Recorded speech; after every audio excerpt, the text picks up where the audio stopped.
that do have a stronger capital base like the United States. I would also add in that in a world that deglobalizes, the idea of having a supply chain with 1,000 steps is kind of silly and honestly really dangerous. Yeah. So you need shorter supply chains closer to the end consumer. I think COVID made us all realize that. Absolutely. I agree, but compared to what COVID has done, what's coming is a whole nother level in terms of intensity. Tell us about that. Well, when you're finished, but sure. So manufacturing, especially for things like electronics, it does best. It's most efficient when it can tap different wage levels and skill levels. So you do the low-skilled stuff in one place and the high-skilled stuff in one place. And for the last 25 years, that has made China very successful. They do the assembly, they do the low end, and they do it at scale. So they can then have the intermediate and the higher end parts elsewhere in East Asia or maybe even in North America. And there's a lot of back and forth, and the average manufactured product crosses a border at least 100 times.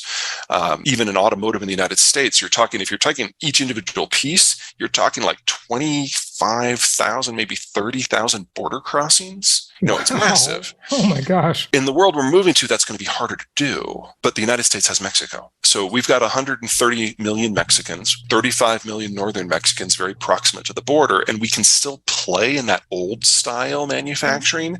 At the same time, we have the best capital structure to bits and pieces moving into the new style. And the consumer base is right here, both in the United States and Mexico. So having that everything proximate and co-located, that's going to be kind of the big mix of factors that generate outsized success. You're not going to have that in Asia because the consumption base is gone and the labor structure is now too expensive. And if you break down maritime transport safety, those border crossings are more difficult because in the United States, it's the land border with a country we broadly trust. In East Asia, almost all of it is by sea, and the Chinese are making a point of being a bag of dicks at sea. So the very concept that you can have a maritime trading system in a country where China is either rising or falling is a bit of a reach.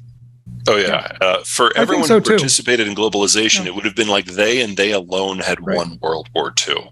Yep. They had access to a world full of resources and markets in a way that only the Brits could have even dreamed of doing for the previous 300 years. And now it was available for everybody.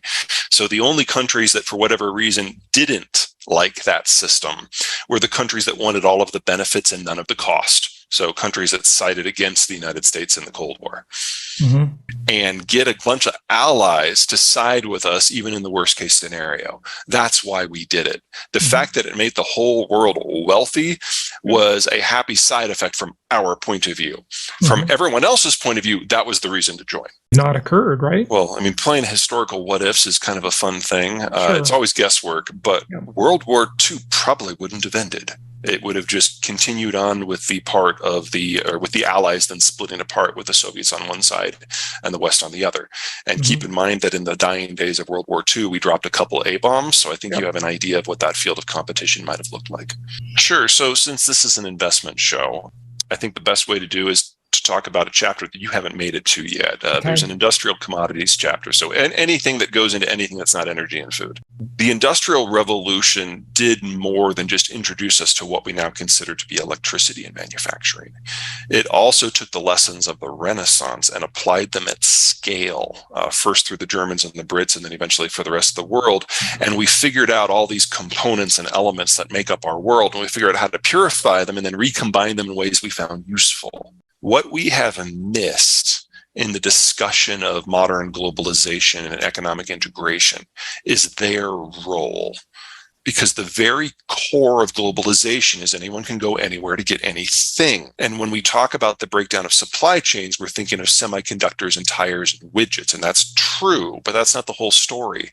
We're entering into a world where the raw commodity access that then goes into the process material, that then goes into the intermediate products, that goes into the finished products, that very base first step, that is no longer guaranteed.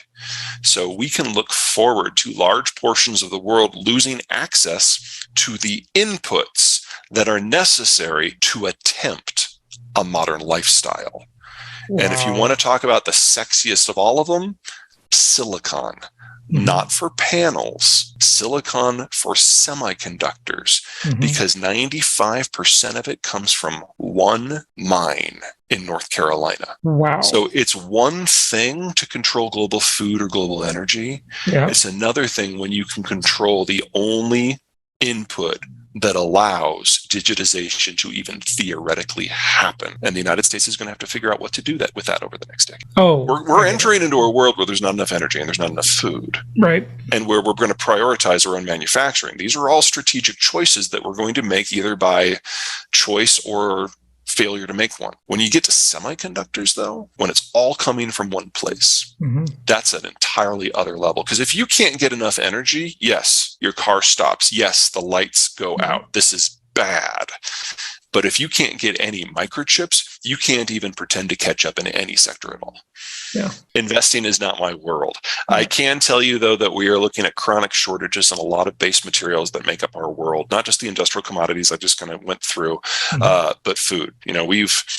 The world's top wheat exporter has invaded the world's number 4 wheat exporter, and the world's top wheat exporter also is the world's largest exporter of fertilizer and the components necessary so people can make their own fertilizer. Yeah. So we're in the early ages of a multi-year shortage in all things agricultural. Russia's also a big player in the aluminum market. Or it was, not anymore. Yeah. They're also big in copper. That hasn't gone to zero yet. It's on its way down. Platinum group materials, for example, especially palladium, which does double time with silicon and semiconductors. The problem, as you're looking at all of these, however, is that sourcing is critical. One of the biggest disservices, in my opinion, that the financial sector has done for us all over the last 20 years is become used to this environment where capital is flush and liquid and we can invest in everything and we don't have to be all that discerning. Right. Because if the money is free, why the hell not? Well, the money's not free anymore. And so the financial sector has to actually provide value add. In the old system, the entire developing world was in one exchange traded fund. That's asinine to think that India and Brazil and China and Russia have anything in common aside from size. Their markets are completely different. The sectors they play in are completely different. Investing in them is completely different. And yet there they are all together. Same with frontier markets, which makes even less sense. Like what in the world do Argentina and Vietnam have in common? Yeah. Nothing.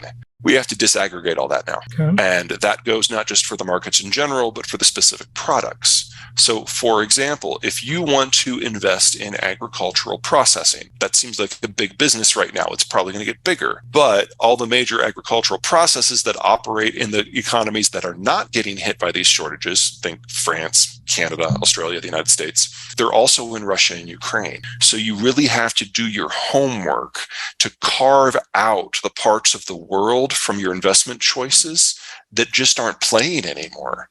And that means you have to remove companies that have been household names. I'm thinking just Bungie here to pick one out of the air. That is not inappropriate if you want to take advantage of this boom we're going to see in demand for those products in an era of scarcity. That's messy because a lot of them are closer to home. Overall, I think that's a great idea, but you have to be really, really careful of what the sourcing is and where the companies that are producing that material are selling into. So, for example, if you're selling into the United States, particularly in the Mountain West, the Southwest, or the South, that is where the boom in the United States is going to be in residential real estate for at least the next 15 years. Yeah. People are moving there because it's warmer. That's the boomers. People are moving there because it's cheaper. That's the millennials having families. And nobody wants to be on a metro where they might get COVID again. Yeah, so, everyone's moving into that kind of arc. That's, as a rule, not how we decide where we get the stuff that goes into it. You either have local companies that are not publicly traded, or you have international ones that are like bringing in wood from Canada. And untangling that mess requires a brain that's bigger than mine. If we make some policy mistakes, it could be stagflationary. But I think a more likely outcome is high growth, high inflation. So think about something that's a little bit more reminiscent of the 60s and the early 70s than the late 70s. We need to double the size of the industrial plant. We need at least 4 million new homes. We're a magnet for migrants, skilled and unskilled. We're dealing with a massive retooling of the existing industrial base. All at the same time that we're having the Ukraine war. So avoiding inflation is impossible. Avoiding high inflation is probably impossible. But at least we're going to have the growth to go along with it.